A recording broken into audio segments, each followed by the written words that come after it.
اهلا بيكم في حلقه جديده من قناه صاحب الكور. هنتكلم النهارده عن مباراه الزمالك والمصري. المباراه دي قمه المجموعه الرابعه، بتجمع بين الزمالك اللي عايز يرجع تاني للصداره والمصري اللي عايز يحافظ على الصداره على الاقل بالتعادل، وهو ده اللي وصل له في الماتش ده. اول 10 دقايق في المباراه الزمالك ساب الكره خالص للمصري، كان في جس نبض من الفرقتين، كانت المباراه مليانه التحامات في اول 10 دقايق، مفيش ولا فرصه على المرميه. الجمال عمل حاجه عجبتني جدا في ظل الغيابات.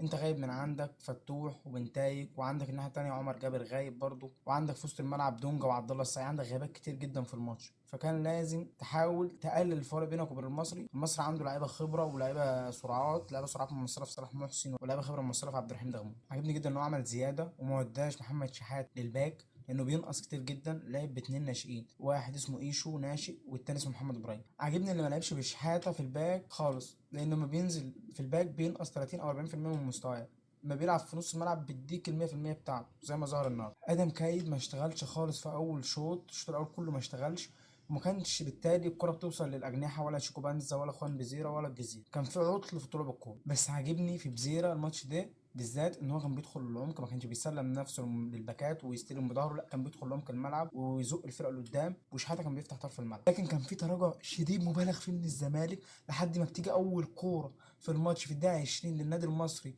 عرضيه مصطفى العيش، كان ايشو هيجيبها جون في نفسه. هنيجي بقى للاعرج المكسح شيكو بنز، لعيب ملوش اي لازمه، ولا بيباصي صح ولا بيرفع عرضيه، وبيلعب فردي جدا، ما بيفيدش الفرقه ولا ناحيه هجوميه ولا ناحيه دفاعيه.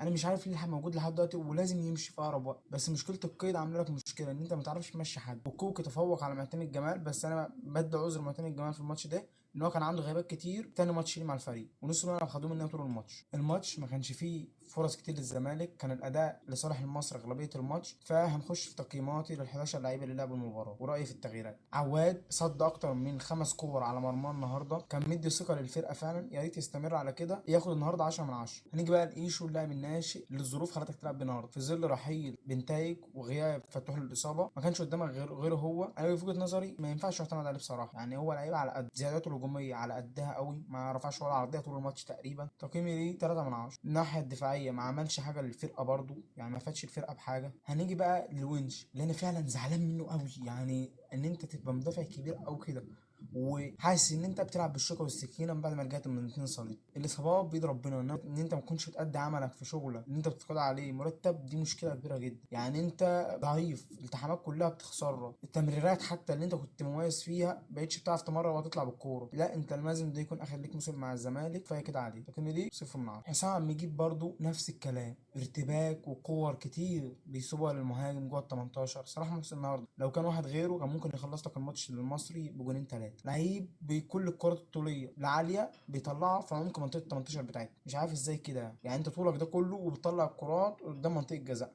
امال تقول ايه للقصيرين بقى؟ محمد ابراهيم الناشئ برضو لعيب مش على المستوى برضه، دي زياده هجوميه ولا الناحيه الدفاعيه، بس لعيب له عذره لان ده اول ماتش ليه فعلا، غير ايشو لعب كذا ماتش مع الفريق الاول، ده اول ماتش ليه قصاد المصري في بطوله افريقيه، فحاجات صعبه جدا على اللعيبه الصغيره ان هي تتحمل. وسط الملعب هنبدا بقى باللي انا زعلان منه، ادم كاي. ايه يا ابني ده؟ يعني انت كنت تلعب على الجناح ادائك يقرف، جيت تلعب في وسط الملعب عشان تحاول تطلع حاجه لك مركزك 10، انت مالكش مركز في الملعب. في لعيبه كده من الزمالك جايبه دي ملهاش مركز في الملعب، يعني ولا تمريره بتلعبها صح، رتمك بطيء جدا، طب ضغط ما بتضغطش، طب قطع كوره ما بتقطعش، طب انت بتلعب ليه كوره؟ يعني 4 حاجات او 5 حاجات اساسيين في لعيب كره القدم انت ما بتعرفش تلعب. 0 من 10. شحاته النهارده واحد من نجوم المباراه، هو وعواد احسن اتنين في الزمالك. لا الواد مقاتل، الواد الشوط الاول كان دغموم في عمق الملعب، وكان ماسك دغموم ماسكه صح قوي، لان لو كان دغموم متساب كان المصري لازم هيكسب الماتش ده. المصري عنده فرقه ودغموم فرقه لوحده، شحاته لزق له بصراحه الماتش ده. 8 من 10 لشحاته، كورنرات كتير، بس لما بيلعب الكورنرات محتاج يرفع على الكوره اكتر من كده عن الارض. محمد اسماعيل بقى التالت بتاع وسط الملعب، بيبذل مجهود جامد جدا في الجري وفي الضغط، بس هو مش منتج، يعني هو مركزه فعلا قلب دفاع، فانا هديله عذر النهارده في ادائه وهديله 7 من 10. لكن هو كان بيظهر على فترات، فجاه تبص له بيرمي لك تمريره، بس هو لعيب بيعرف يلعب كويس. بس لعيبه الزمالك مضغوطه، تحس ان اللعيبه ماشيه وعلى كتفها حاجه شايلاها، مش لعيب سلس في الكوره. خوان بيزيرا بقى دي مشكلتي معاه، مشكله انت لعيب ربنا كرمك بالمهاره والسرعه وكل حاجه، وانت فعلا الشوط الاول انت خالق فرصتين الزمالك، انت اللي رايح انفراد. الانفرادات يا حبيبي ما بتتحطش كده. انا بقيت اشك في قوه رجليك ان هي ممكن توصل الكره سنتي، تمشي الكره سنتي. بقيت اشك في قوه رجليك ان هي تمشي الكره سنتي. مفيش كده يا حبيبي في الكوره. انا مستغرب يعني لعيب عنده كل الصعب، شوطه مش عندك. الشوطه مش في ان انت تركن او كده، لا، قوه الشوط. انت عندك مش عندك مشكله في الركن، او انت بتشوط قوي وما بتعرفش تركن. لا، انت بتركن صح. قوه شوطك ضعيفه يا جدعان. بقى من اول ما جيت بقالك سنه مش عارف تطور القصه دي. 7 من 10. مفيش لعيب ما بيعرفش ينهي الكرة على الجون وياخد اكتر من 7 من 10 لو انت بتتشقلب في الملعب. اهم حاجه الفينش. هنروح بقى للشيكو بانز، اللعيب القعر اللي ما بيعرفش يمشي، اللي الكرة اللي عايزه الشاب بيبصيها، والكرة اللي عايزه تتباصى بيشوط، وفردي جدا. لعيب يستفزك وانت بتتفرج على الماتش. يا جدع غور يا عم غور. انا مش عارف الناس ديت تدخلك الجنه فعلا كزملكاوي بتتفرج على الماتش. انت قاعد كده بتتفرج على الماتش، بتتفرج على كذا لعيب كده عندنا ممكن ما تكونش هتاخد بطوله، بس هتاخد ثواب يدخلك الجنه ان انت مستحمل واحد زي ده ما بتديلوش حسنات. زفت من 10.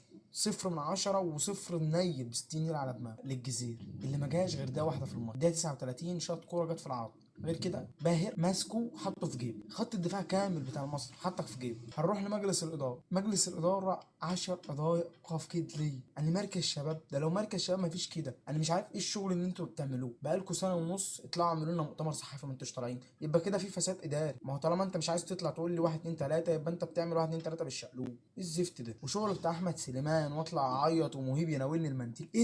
ادمت وكلنا قارينا يعني. خلاص يا باشا، الناس كبيره وعاقله جدا دلوقتي. الزمن اللي احنا فيه ده حد بينزل دمعتين نصدقه؟ لا، العب غير خناقات مرتضى منصور وحسين لبيب واحمد سليمان اللي بيدفع 8 كاش نادي الزمالك وجمهور. وجه رسالتي بقى للوزير، ما كانش الناس دي هتطلع تعمل مؤتمر صحفي وتقول لنا 1 2 3. اطلع انت اعلن ان الناس دي، لا اما الناس دي شغاله صح، لا اما الناس دي فاسده. مؤتمر صحفي قدام الناس كلها، ما لازم كله يعرف. حسين لبيب طلع مع لميس الحديدي وعمل لك الدنيا سمنه على عسل، وقال لك ده مذكره ودي شغلي ودي خطوتي الاولى ودي خطوتي الثانيه والفرع الاول والفرع الثاني والفرع الثالث والرابع.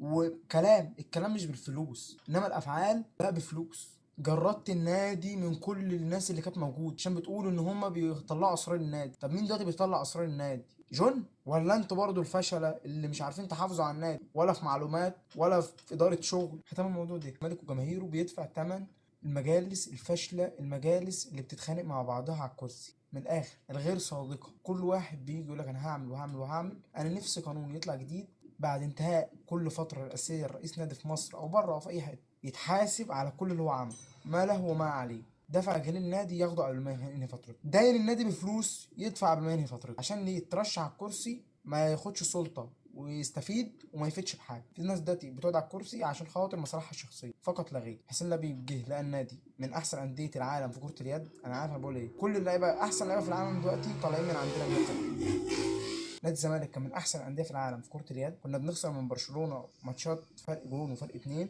احسن لعيبه طالعه من عندنا دلوقتي موجوده على احسن انديه في العالم كره اليد. كره السله فرقتك اتوزعت على الاهلي والاتحاد، انس اسامه وكيجو والناس دي كلها خرب. انتوا فين؟ مجلس الاداره فين؟ بقالكوا 3 سنين لا شيء ومحدش بيطلع يصرف. ما تطلعش تقول لي عندي مشاكل، ما انت عارف من قبل ما تيجي ان انت عندك مشاكل. اما انت جاي تتزفت تعمل ايه؟ وان شاء الله نادي الزمالك دايما على مسار التتويج، ونادي الزمالك دايما بطل. في الختام بحب اقول لكم سلام، ما تنسوش اللايك المتين والاشتراك الجميل. سلام.